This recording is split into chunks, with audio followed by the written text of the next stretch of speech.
Welcome to the Dctv Daily News, hunkering down in preparation for much more needed snow somewhere near Dove Creek, Colorado. Just kidding. I am your host, Kendra Cook, and national news is consuming most everyone this week. Many implications are happening on our lives for the near future and probably into 2021 for some time to come. Searching for relevant and useful news continues, and Dctv will continue its coverage of the local impacts as we need to focus on our local and regional happenings as well, and we'll hopefully throw in some fun stories along the way too. As I continue to say, it is a privilege to have a county-operated local TV station, especially in times where communications are becoming more and more restrictive. I invite you to come along for the ride with me into 21 and appreciate your input and viewership. And now let's get on with the local news update. Today is Friday, January 22nd, 2021. In his first act as president, Biden orders a review of the Bears Ears National Monument with a photo Tony Wojcik. As reported in the San Juan Record News, in one of his first acts as president of the United States, Joe Biden has issued an executive order directing the Department of the Interior to review the boundaries and conditions of the Bears Ears and Grand Staircase Escalante National Monuments.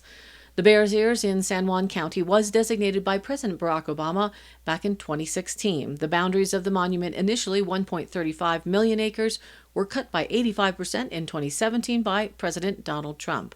While Biden was expected to issue a flurry of executive orders in his first day in office, which he did, it was not widely anticipated that the Bears Ears issue would be addressed in those initial actions. But the Utah delegation in Congress and the state of Utah officials stated that they oppose this executive order. The congressional delegation of U.S. Senators Mike Lee, Republican from Utah, and Mitt Romney, Republican from Utah, Representatives Chris Stewart, Republican from Utah, John Curtis, Republican from Utah, Burgess Owens, and Blake Moore, Republicans from Utah, as well as state officials including Governor Spencer Cox, Attorney General Sean Reyes, Senate President Stuart Adams, and Speaker of the House Brad Wilson, all issued the following statement together. Quote, "For over 25 years, Utah has been the center of controversial and divisive unilateral national monument decisions. Roughly 2/3 of our backyard belongs to the federal government, which has meant that land management actions have often been done to us rather than with us. A review in name only with predetermined results, which ultimately leads to a unilateral executive order enlarging the monument's boundaries, will not solve the root of the problem and will only deepen divisions within this country. We share a sincere desire to find a collaborative, broadly supported solution to the political football of national monuments in Utah, specifically the Grand Staircase Escalante and Bears Ears National Monuments. It is imperative that President Biden bring the state of Utah to the table and work with state and local elected officials towards a consensus product, including a permanent solution approved by Congress. President Biden championed a message of unity during his campaign, and we stand ready to work across party lines towards a permanent solution." And now it's today's weather, with a more of chance of light rain or snow showers today with a high near 40 degrees and likely for rain at a 60% chance with the high near 40. Any accumulation would be less than half an inch expected. Into Friday night, as the temps drop, we may see some snow showers likely with possibly mixed in with some more rain, cloudy, and a low around 31 degrees. South winds around 15 miles an hour. On Saturday, we're looking for rain and snow showers again, becoming all snow in the afternoon with a high near 37 degrees. Breezy with a south wind at 15 to 20 miles an hour and gusts as high as 30. With an 80% chance of snow, it looks like this may set up for some challenging driving issues on Saturday afternoon, with another about an inch expected to lay on the ground. And into Saturday night, we drop to a 20% chance for snow showers, mostly cloudy, and a low around 20 degrees. For Sunday, we're looking now at just another 20% chance for snow showers, mostly cloudy skies, and a high near 33. Sunday night, mostly cloudy, with a low around 20 degrees. And again, for Monday, that chance of snow showers comes back in with 60%, mainly after 11 a.m., cloudy and a high near 31 degrees. Into Monday night, snow showers are likely, ending before 11 p.m. with possibly a couple of inches accumulating and a very cold feeling with wind chills, mostly cloudy and a low around 18 on the night. Repeating for Tuesday, a chance for snow showers after 11 a.m. with 1 to 2 more inches accumulating and feeling very cold, mostly cloudy and a cold high only near 27 degrees. Tuesday night, partly cloudy with a low around 13 degrees and yet another 2 inches possible. By next Wednesday, the sun comes out and we have a high still cold around 29 degrees and a low around 17. Thursday again, partly sunny and a high near 36 degrees, a low around 20. We remain in extraordinary drought, as this graphic shows, and our snowpack is 68% of normal. So we need the mountains to accumulate and get that snowpack ready to give us more moisture for the spring. And now back to the news. Joshua Sharf is a regular contributor to Complete Colorado Online, and his recent article has a title of Democracy Dies in Emergencies. And again, as I always try to educate our audience, if you aren't aware, the United States of America is actually not a democracy. It's a representative republic, not a mob rule democracy. It's important to know what words mean and when they are correctly applied.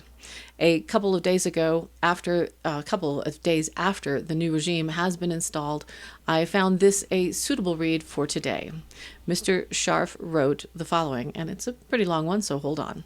The United States begins 2021 under a continuing state of emergency. Rather, it begins the new year under 51 different states of emergency, one for each state plus the District of Columbia. And in Colorado, this has resulted in conflicting, inconsistent, and arbitrary rules. Businesses are punished not for bad outcomes, but for daring to defy the rules. Having suspended the liquor licenses of a number of restaurants for daring to remain open, the Colorado Department of Revenue's Liquor Enforcement Division sent a letter to those restaurants and their suppliers, strongly encouraging them not to do business with the miscreants. Never mind that restaurants as a whole have been the scene of very few outbreaks. A national chain that has been associated with some outbreaks remains open for business. It's more those small businesses. State constitutions grant their chief executives the power to declare state of emergency and to assume special powers to meet that emergency. Many of those state constitutions limit the scope or duration of those powers. Colorado's constitution does not. If the governor chooses not to end the state of emergency, the legislature must pass a joint resolution ending it. Governor Polis, who has a detailed set of criteria for moving between COVID color levels with their attendant restrictions, has issued no objective criteria for ending the state of emergency and relinquishing his extraordinary powers. A supine press, bogged down in details it barely pretends to understand, has not pressed him on this. All of this so far has been defended as an attempt to save lives, and indeed, there's a direct relationship between a viral pandemic and public health. But what if a governor were to unilaterally declare a pet political program a public health emergency? Unfortunately, this isn't as far-fetched as it might sound. The Denver City Council, Jefferson County's Board of Health, and the Colorado Department of Public Health and Environment have all declared racism to be a public health crisis. Not that racism might exacerbate a public health crisis, mind you, but that racism itself is a public health crisis. That's not the only example. The Centers for Disease Control has declared gun violence to be a, quote, serious public health problem in the United States. And the Washington Post recently published an official unsigned editorial calling for the District of Columbia to deal with gun violence as a public health emergency. Having been through nearly a year of a public health emergency, it's fair to assume that the paper's editorial writers knew exactly what they were inviting. It gets even more abstract. The Boston City Council recently declared climate change a public health emergency. In 2019, the American Public Health Association published a call by a number of leading public health and activist groups doing the same. It's easy to dismiss health care without harm as agenda-driven, but the American Lung Association, the American Academy of Pediatrics, and the American College of Physicians carry weight with the public. We might well ask what happens when some governor or consortium of governors takes this importuning seriously and declares a state of emergency based on systemic racism or on climate change. In theory, a governor would be free to use his emergency powers to implement any measures he liked, bearing on, say, the greenhouse gas emissions of his state. One could see the governors of the western states pact trying to pull something like this. Thus far, Colorado's legislature has declined to act, leaving Governor Polis and various city and county executives and health departments to continue to govern by fiat. Republican bills designed to limit Polis's power in time or scope were killed on party line votes in the recent special legislative session. The courts might be used, but they are at best an imprecise instrument.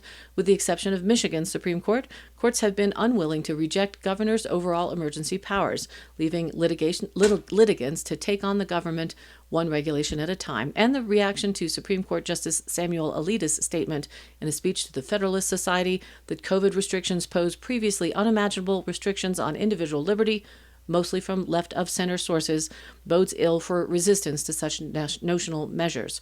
Those activists looking for a potentially winning cause would do well to consider a ballot initiative patterned on one of the Republican bills in the special session, limiting the initial state of emergency to 30 days, requiring the state legislature's approval to extend it to 60-day increments. Thus far, such an emergency declaration mercifully remains in the realm of the theoretical, but we have already seen nearly a year's worth of public health emergency with little public resistance. The temptation to achieve through fiat what can't be achieved through elections will surely grow. Citizens should move to make sure it doesn't happen. I'd like to add that everyone needs to question boldly, look with open eyes for yourself, and stay close to your core common sense when looking at and listening to the news, if you still can look at the news. As the saying goes, stay calm and carry on.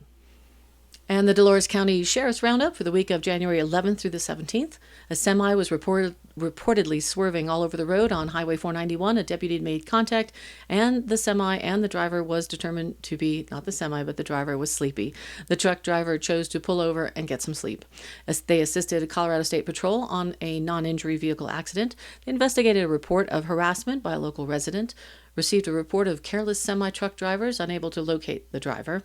Kyron Husky of Dove Creek was issued a summons for illegal possession of marijuana paraphernalia and possession of ethyl alcohol by an underage person. Officers responded to several reports of civil disputes. Dolores County deputies responded to a request of a welfare check on a local resident. They received a report of suspicious activity on various county roads. They received a report of theft. That case is under investigation. Overall, 4 accidents, 2 ambulance calls, 4 arrests, 2 new cases, 17 traffic contacts and 8 citations, 1 animal complaint, 3 sets of civil papers served, 2 control burns, 5 miscellaneous requests for service, 1 welfare check, for a total of 115 calls handled by our dispatch this past week. And thank you for tuning in to the Dctv Daily News program. The news is uploaded to our Facebook page, which is Dctv Daily News, as well as on our YouTube channel of the same name. And if you have news or information that you would like to share, contact us by email at dcbnnews@gmail.com or call us at the station and leave a message at 970-677-4119. The local channel in Dove Creek is over the air on channel 32.1 and off the Abajos, if you're pointed in that direction, on channel 18.4. Again, I'm Kendra Cook. Thank you for watching. Be well and keep thinking for yourself.